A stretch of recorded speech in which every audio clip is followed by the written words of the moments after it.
Brand new polling, Jenna, ahead of tonight's State of the Union address, signaling trouble for the president as the Wall Street Journal NBC poll echoes our own Fox polls, finding that more than half of Americans surveyed disapprove of the president's job performance, with nearly 6 in 10 saying they are uncertain, worried, or pessimistic about the remainder of his presidency, leading the Wall Street Journal to write, quote, "Since the rise of modern polling in the 1930s, only George W. Bush has begun his 6th year in the White House on rockier ground than Mr. Obama." Joining us now, Ellison Barber, a writer at the Washington Free Beacon. It occurred to me that, a big part of the reason George W. Bush was so unpopular was because the country was embroiled in 2 wars at the time his 6th year in office began. The Iraq War has ended. The Afghan War is winding down.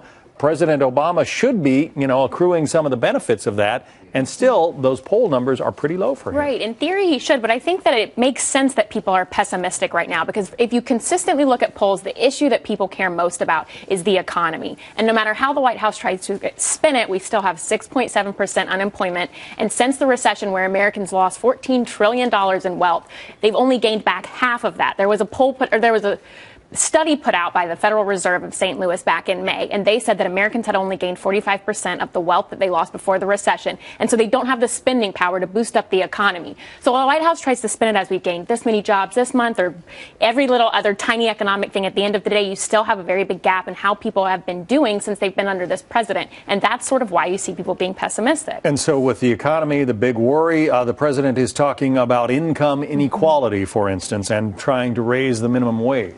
Right. That is a small cover. That's really not, for this morning, one of the things that he put out was an executive order to raise the minimum wage to $10.10. That's not really anything that changes. Federal jobs. Right. Federal job wages. That's not really anything that changes or creates jobs. It just ups the minimum wage. So the problem that people are still worried about is the fact that we don't have enough jobs. And that doesn't really do anything to address that problem that people are worried about. And I have to think that that's going to be a very tiny percentage of the workforce. I mean, the number of people involved in federal projects who are earning minimum wage, I would think, would be fairly small. I mean, maybe the guy mixing, some junior associate mixing cement on a highway project. Right. It is going to be a small percentage, but it's a way to make the public think that you've been doing something, and hopefully that bolsters up those low poll numbers that you had. But there are also going to be issues with the fact of that so much of what he's planning on laying out in the State of the Union has to do with executive orders, and that's something that you're going to see a lot of criticism and pushback from Republicans. And even that 6.7% unemployment rate that you were talking about, that number isn't even real.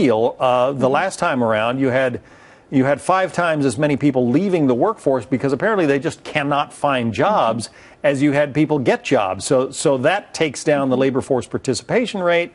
You get a better unemployment number because of it. Right, and not to mention how many people within that employment number, too, are underemployed. There's a whole lot of different reasons why that number is not, in my opinion at least, is never really a good indicator of economic strength. And that's why I point back to the wealth gain since the recession, because that's where you see people putting money back into the economy and having the spending power to actually boost up the economy. And we haven't had success in that area. The White House numbers are pretty low. Congress's numbers are even lower. But if the two would work together to actually get something done, you might see both of their numbers Right, improve. you would, and that's the problem with the president saying that his plan is going to be to issue executive orders, because that's violating what's the take care clause, which interestingly, that's also the clause that lines out that each year the president should come and give the State of the Union address before Congress. And I sort of think of that as a friendly reminder that that speech is not supposed to be something where you're enacting legislation, that your role is to just enforce it. So you're going to see more problems with that. But that, I think, is going to kind of really create a stronger rift between the Republicans and the president. The framers of the Constitution didn't want a king. They didn't want one person deciding what the law of the land should be. That's why we have a Congress. And the premise, though, too, that the administration tends to operate on is they point to the